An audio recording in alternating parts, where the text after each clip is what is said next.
Avec le même plaisir, nous vous retrouvons sur les ondes africaines pour ce nouveau numéro et entrée à la culture. Nous sommes ici au centre culturel Ndakuya La Vie est Belle, en plein cœur de Kinshasa, où nous venons assister à une série de résidences entre des artistes congolais et ceux d'ailleurs. Nous aurons donc l'opportunité d'échanger pour ce numéro avec Koura, Malalou Dole, Mega et Bram Borlo, et qui sont ici présents sur ce plateau de circonstances parce que nous sommes à Kinshasa et nous devrons donc leur donner la parole pour nous parler de cet univers artistique où nous sommes et également parler de leurs activités actuelles. Alors on va commencer par Koura qui est à l'extrême droite. Bonjour et bienvenue. Ouais, bonjour. Déjà là, pour commencer, c'est Koura Chomali. Voilà. Koura c'est un peu vague. Donc Koura Chomali est un artiste plasticien. Et là où nous sommes, c'est Ndakuya La Vie est Belle, c'est une coopérative. Et quand on parle de la coopérative, il y a un côté bénévole, qui est les artistes qui vivent de leur travail ici à Kinshasa et qui voient aussi un peu plus loin par rapport à cette jeunesse qui vient derrière nous. Et là, on a aussi une certaine didactique que nous donnons aussi à Ndakuya La Vie est Belle pour cette génération-là qui va venir après. C'est comment que tu as découvert l'univers artistique ? Bon, découvrir l'univers artistique. Bon, si je parle de moi, ça va nous prendre 2 heures et 2 heures. Je préfère encore me résumer un peu. Donc, j'ai eu le goût de cet univers artistique par rapport à ma ville. Là où je suis né, c'est Kinshasa. Donc, déjà, la ville, elle m'inspire.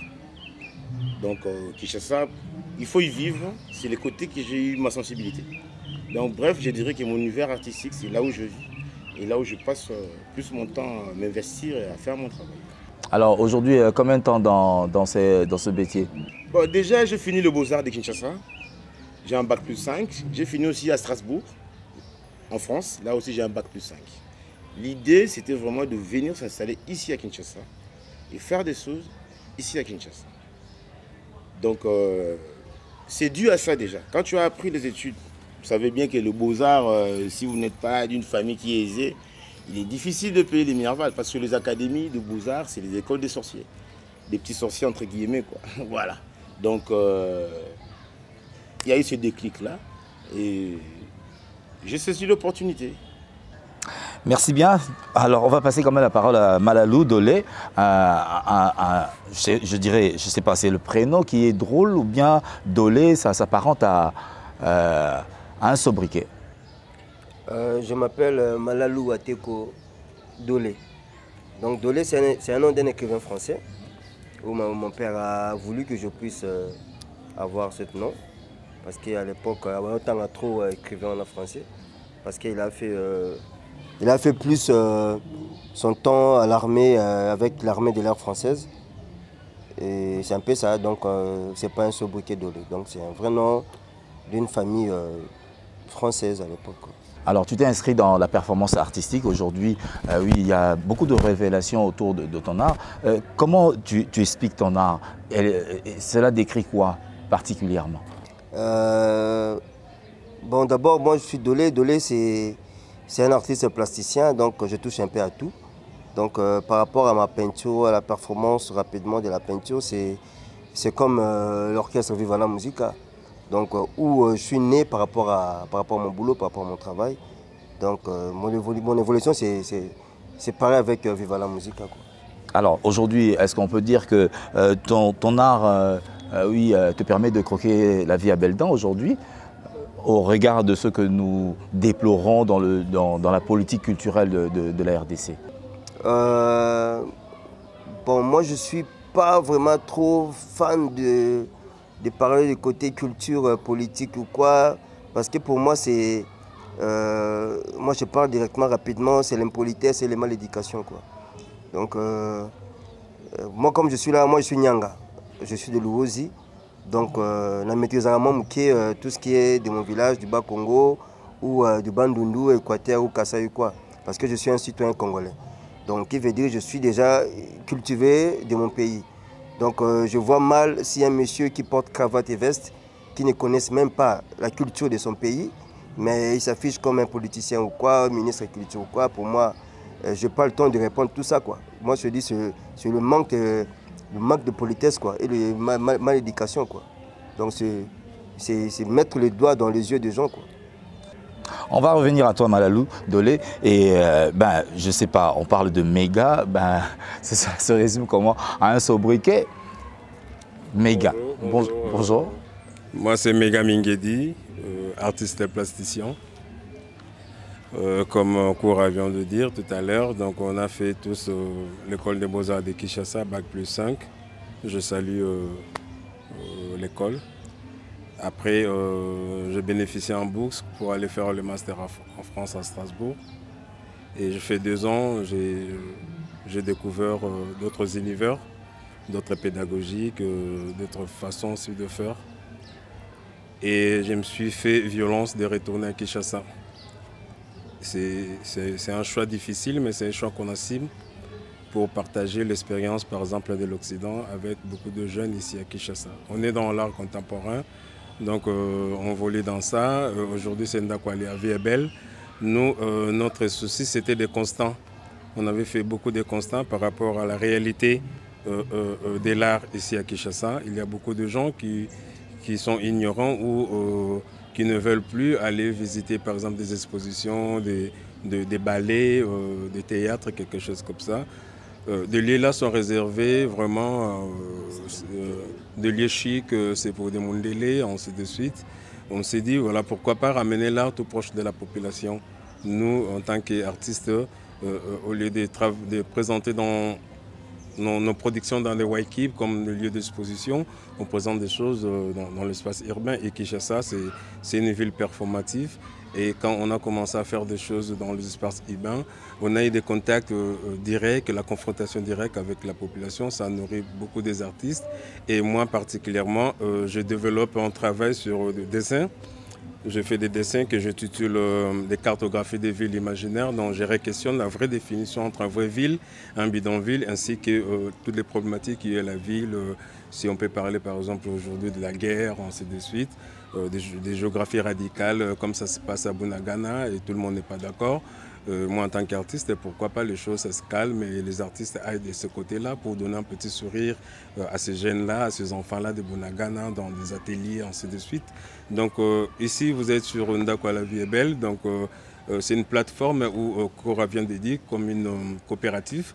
Il y a du bénévole, il y a aussi beaucoup de choses qu'on crée parce que les artistes, ce n'est pas seulement la production et de vendre pour des mondiales. On ne fait pas l'art de tourisme, on fait l'art pour parler de grandes questions de la société pour que demain, les choses aillent d'une manière un peu positive.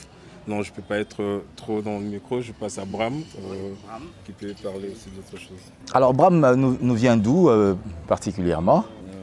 Donc, bonjour, je m'appelle donc Bram Borloo. Je suis artiste belge où j'ai fait l'académie. J'ai fait un petit parcours en Belgique, une bonne 15 ans, avant de rencontrer Méga Mingedi lors d'une résidence qu'il avait à Bruxelles en 2012. Et ça c'est pour moi le moment dans ma carrière de m'intéresser au sujet Congo. Le sujet espace urbain, c'était déjà dans ma pratique avant.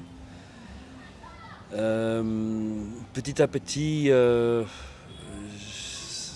contact avec Méga, ça continue à exister. Néanmoins, qu'il y a 6000 km entre nous. J'ai essayé de faire plusieurs projets, plusieurs essais de projets. Il y a une seule qui a marché, à Lausanne. Oui. Mais Méga a été invité, mais il n'a pas eu son visa pour partir en Lausanne. C'était en 2013 ou 2014. Ouais. Et après plusieurs essais, en 2017, moi j'ai dit il faut tourner la plaque à l'envers. Il faut que c'est moi qui pars à Kinshasa, ça va être plus facile. Et c'est comme ça que je me suis trouvé ici en 2018, novembre 2018, non, 18 oui. J'étais acquis ici à Ndakwali, la vie est belle, qui était à peine, qui existait de quelques mois avant. Et donc moi j'ai fait une première résidence ici d'un mois, un petit mois, avec lesquels j'ai collaboré avec les artistes ici pour réaliser la première exposition qui a eu lieu ici, organisée par Mundele. Après, je suis revenu en 2021 pour participer au festival Kinect. Et maintenant, je suis de retour pour participer. Donc, j'ai participé au festival Kinect 6. Et je suis là aussi pour la création d'un nouveau projet qui s'appelle Biljana Bizo, notre repas. Onze maaltijd en néerlandais, donc c'est un projet avec 3 noms. Qui regroupe les artistes belges et congolais. Et l'idée c'est de faire des œuvres ensemble, en collaboration, un artiste belge, un artiste congolais qui travaille sur une surface. Donc c'est pour ça que je suis ici ce mois-ci. Quelle lecture faites-vous de l'art contemporain de la République démocratique du Congo, en général? Il n'y a pas grande différence avec l'école, avec le circuit artistique en Belgique, si on regarde ce qui est élitiste. Si on va au Biennale, tu vas exactement à la même scène, le même comportement des artistes que chez nous. Donc là, il n'y a pas vraiment de grande différence. Ce qui m'intéresse particulièrement ici, c'est Méga qui a cité déjà aussi, c'est qu'ici, à Ndakuya, la vie est belle, on a tendance de travailler, de donner les arts pour les gens qui n'ont pas l'accès à l'art. Et ça, c'est une démarche qui m'intéresse beaucoup mieux. Beaucoup plus que faire mes petits tableaux, de les mise en vente quelque part, de bien gagner ma vie de ça. Oui, c'est intéressant, mais c'est plus intéressant de... En fait, dans ma pratique, il y a un côté sociable qui est très important. Et ici, je trouve les deux en fait réunis. Le genre de projet qu'on a fait avec le Kinect, ce sont des choses qui sont inimaginables en Belgique. Les bidons, on a été, ce sont des... si je donne la description de ça en Belgique, les gens, ils me croient même pas, sauf que je montre les photos. Donc, ça c'est vraiment, c'est une très grande motivation de rendre les arts vraiment pour les gens qui n'ont pas accès à l'art. Parce que moi je considère l'art comme un premier besoin, c'est comme manger. C'est comme faire l'amour, c'est quelque chose que chaque être humain a besoin. Et commencer blabla, il faut l'éducation de l'art. Donc personne n'a besoin de l'éducation de l'art. Chaque personne peut consommer, enfin consommer c'est pas le bon mot, mais peut apprécier l'art de sa façon, interpréter l'art de sa façon. Et je crois que le Kinect Festival c'est un très bon exemple de ça, parce que là on part vraiment dans des lieux des gens qui ont à peine vu des Mundele, donc vraiment bidon. Et si je vois les souris des enfants qui participent au festival, ça vaut beaucoup plus que le nombre de mille de l'argent que je peux gagner avec ma peinture. Très bien dit. Alors, on va quand même revenir à Koura pour en savoir un peu plus sur cette performance artistique. Aujourd'hui, en voyant ces arts bien collés sur le mur, je sais que tu es plus plasticien, mais quelles sont les difficultés éprouvées dans ce métier, que ce soit sur le plan matériel et également des expos à travers le monde? Est-ce que l'artiste congolais peut-il aujourd'hui se taper le torse en se disant que ce que je fais est quand même considéré et peut produire des effets en République démocratique du Congo? Merci pour la question. En fait, je vais juste faire une volée. Je vais un peu aller en masse, quoi. Parce que nous, déjà, là, notre idéologie, avant même de finir aux Beaux-Arts, puisqu'il n'y avait pas des étudiants qui finissaient aux Beaux-Arts, au 6 classes, il faut toujours faire la sculpture comme Liolo. Il faut toujours faire la peinture comme Mavinga. Il faut toujours faire la peinture comme Lema. Mais non, on n'en avait pas besoin. Donc nous, ce qu'on a fait, on a tué le maître, pas avec les couteaux. Hein? On s'est débarrassé. Il y avait des choses qui nous cachaient. Ce sont nos icônes, bien sûr. Au fur et à mesure qu'on a eu le temps de rester avec eux longtemps, de suivre des cours, alors on a taillé notre chemin.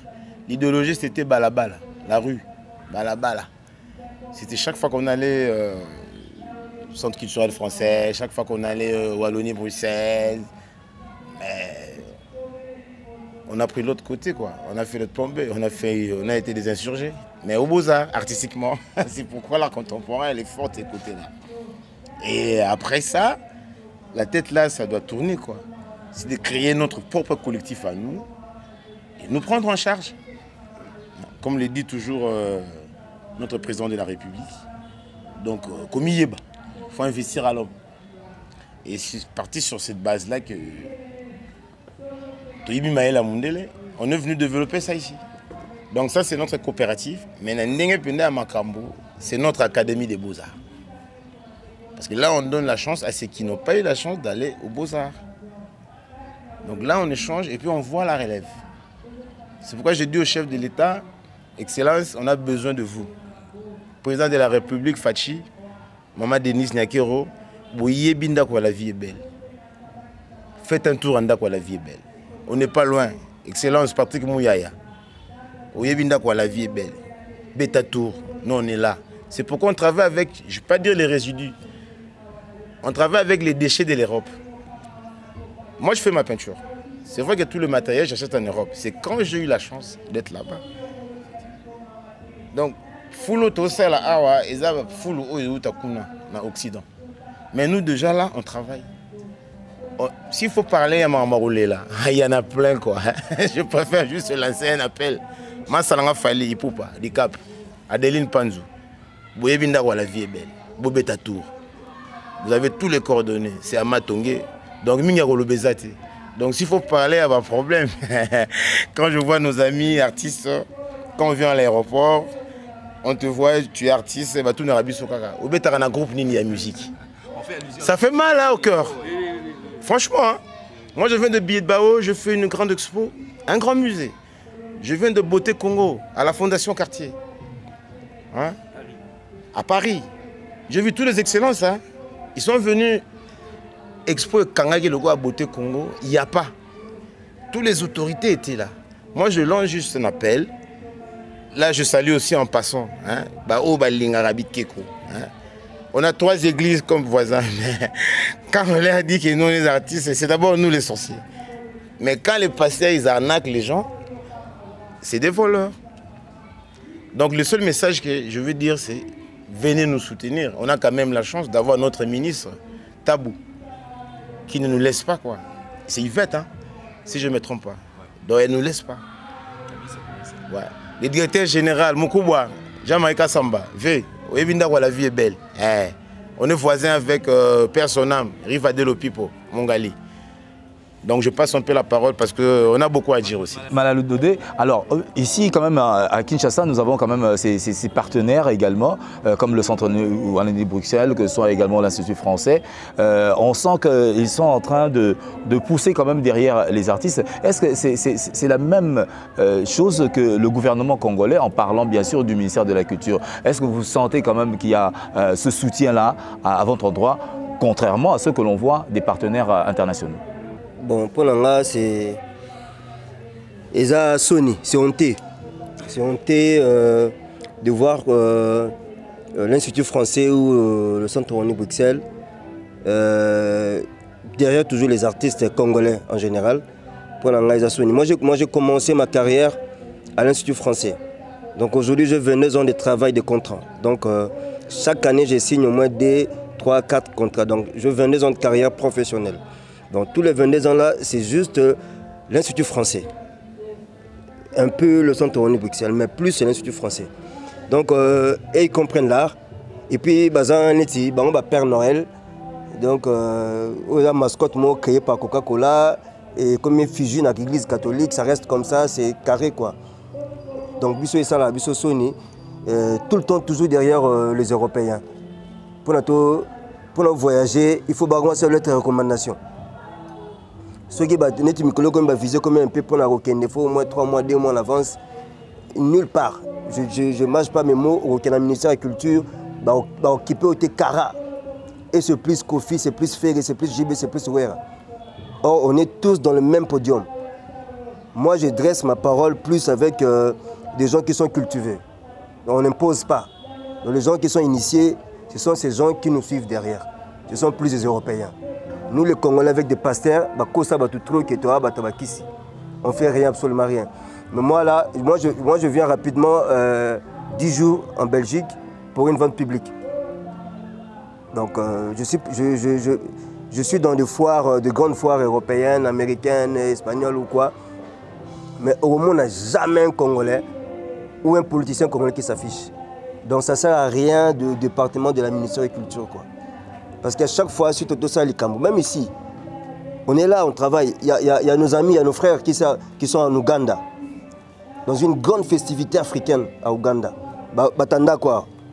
Des gens qui portent des déchets qui viennent de l'Europe, en Asie ou quoi. En Ouganda. Mais le ministère de la Culture, il continue même pas signature na bango pour avoir qui nekuna. Tout qui est na propre fort na biso na bande na biso ba Ougandais. Donc il veut dire quoi? Moi pour moi, ça n'a pas c'était comme autorité par rapport à la culture. Dans le bango c'est honteux quoi. Ils ont quoi ils manqué en respect quoi. Donc logique est ça questionnement ça qui écoute trop toutes les questions. Bobundaka ndenge nini pour tout le monde venir dans un grand podium mondial quoi. Tout ça la masse na biso love. Love ba auto ça 34 États-Unis. Son na la sonnerie à montre iPhone. Nous sommes na FIFA PlayStation 2022. Mais il n'y a aucun musicien congolais au hasard na podium ou en azate. Azate. Tout ça ba Jupiter Bokonji au Congo yebité love Congo yebité. Jupiter Bokonji a plus de 300 contrats signés. À autobus de 10 concerts à Pamba. Des monuments comme Papa Wemba. Papa Wemba bataille parce que à côté moi balabala moi ndinga moi TV. Non, on ne peut pas passer à la télé. Si tu passes à la télé, c'est payer l'argent après. C'est honteux toujours. Comment au Légué en France 24, moi j'ai passé au moins 4 fois dans la chaîne internationale à Espagne. Na fouta ni 10 francs, bah oui, bah après ça en est bon. Bah aussi plié nga. Mais ici c'est pour passer, faut passer, faut donner l'argent. Donner l'argent. Moi je viens d'une famille pauvre. Et je gagne très bien ma vie avec l'art. Mais RDC, rien.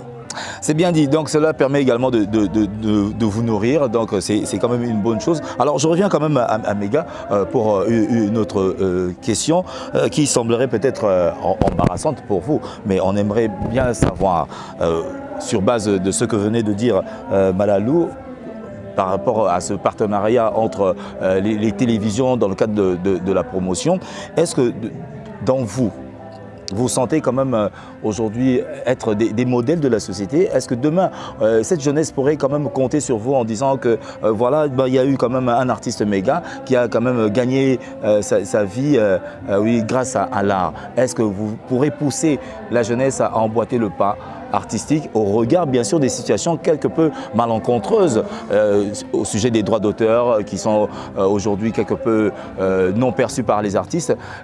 Quel message lancerez-vous à cette jeunesse congolaise? Maintenant, c'est une question pertinente, c'est difficile, mais si je peux répondre, je serai un peu bref pour dire que les collaborations, ça existe et ça va continuer à exister. Quel que soit avec l'Occident, que ce soit localement ici ou en Afrique, entre nous les Africains, ça va toujours continuer. Mais il faut que les gens aussi comprennent que la réalité c'est aussi autre chose. C'est que de vient de Dieu par rapport à des partenaires qui sont depuis longtemps ici au Congo, tels que Central Wallonie-Bruxelles, Gates Institute, Institut français, 11-11, ainsi de suite. On peut dire que ça fait partie des modèles, mais aujourd'hui on compte aussi beaucoup de structures locaux congolais, comme des Ndakwa Viebel, comme des plateformes contemporaines, comme Studio Kin Art, il y en a beaucoup, Tarmac des auteurs, Bilembo, ainsi de suite. Donc c'est bien comme ça commence un peu à donner quelque chose. Mais il faut que l'État regarde un peu ces côtés-là, le volet des artistes aussi. Hein. On veut bien aussi avoir cette panier ménagère-là pour aider. Ce qu'on fait, c'est beaucoup. C'est pas nous, c'est pas le rôle des artistes, c'est de construire les pays, mais le rôle des artistes, c'est aussi changer le regard des gens, voir aussi autrement, voir différent. Et c'est ça qu'on est en train de faire. Donc, Voilà. Alors, Bram, oui, Borloo, on va quand même terminer avec toi. Aujourd'hui, tu es à Kinshasa pour un projet dont tu viens d'évoquer. Et là, actuellement, vous êtes en résidence. Alors, qu'est-ce qui va se passer dans le cadre de cet échange culturel avec des artistes? Parce qu'on parle bien sûr de ce jumelage entre Matongé d'Ixelles et Matongé de Kinshasa. Alors, qu'est-ce qui va se passer? Actuellement, on est dans le mode production.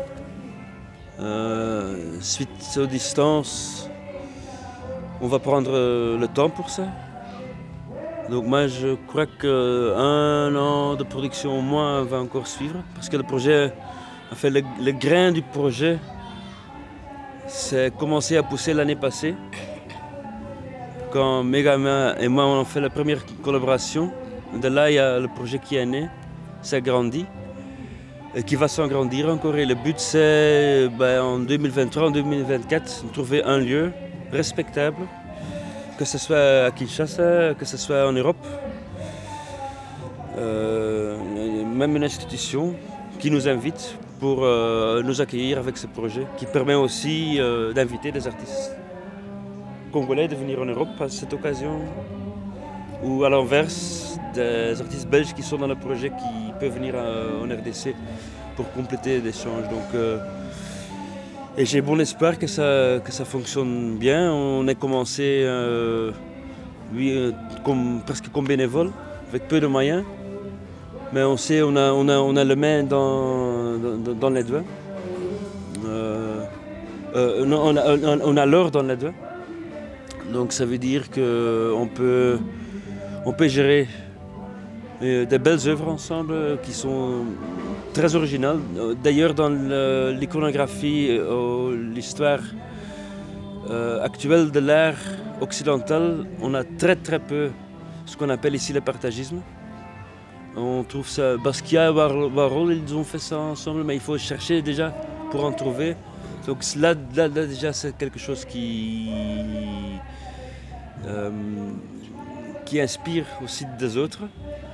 Et deuxièmement, et ça c'est aussi important pour ce projet, que ce soit un projet que chaque artiste qui est dedans, c'est aussi un expériment pour lui. Que chaque artiste sort un peu de sa zone de confort et peut se nourrir artistiquement aussi. Alors, une toute dernière question. Est-ce que, en tant que personnalité belge et également artiste belge, aujourd'hui artiste du monde, il faut le dire ainsi, êtes-vous contre ou pour le rapatriement des œuvres d'art partant bien sûr des musées de l'Afrique centrale, surtout en Belgique? Ah oui, est-ce que vous êtes pour ou contre le rapatriement des œuvres ici en RDC, particulièrement dans tous ces musées africains qui attendent quand même que ces œuvres d'art créées par des Africains puissent leur revenir? Je ne sais pas, on parlera de droit ou bien on parlera d'appartenance.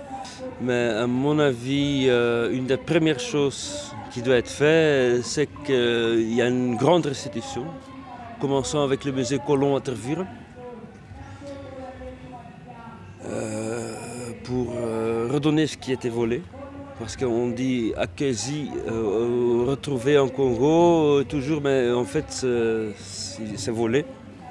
C'est mis dans un contexte muséal européen qui n'a rien à voir avec la culture bantou. Il faut que ça revienne le plus urgent. En Belgique, c'est une question très sensible. Après l'assassinat de George Floyd, il y a un mouvement Black Lives Matter qui s'est mis en route. À ce moment, le début de changement d'esprit a commencé en Belgique. Même chose, notre tissu urbain, Bruxelles, qui est devenu une ville européenne, pas une ville médiévale, mais une ville moderne européenne sous le règne de Léopold II. Beaucoup d'infrastructures qui ont été construites sous son règne ou de sa volonté. On l'appelle chez nous le roi colonisateur ou baptiseur. Il traîne toujours beaucoup de statues. Storms, par exemple, qui a décapité Lusinga. Le crâne de Lusinga, c'est une des premières choses qui doit être restituée. C'est pour ça d'ailleurs que j'ai peint déjà le crâne de Lusigna sur la toile pour qu'il est déjà ici. Voilà, donc allez. Si je peux compléter un peu. Ouais, justement, par rapport ouais, à ce qu'ils viennent de dire. Le projet, c'est pas seulement Matongé de Bruxelles et Matongé de Kinshasa. C'est vraiment le projet de collaboration entre des villes, entre des nations. On ne peut pas parler de la Belgique sans parler du Congo. On ne peut pas parler du Congo sans parler de la Belgique.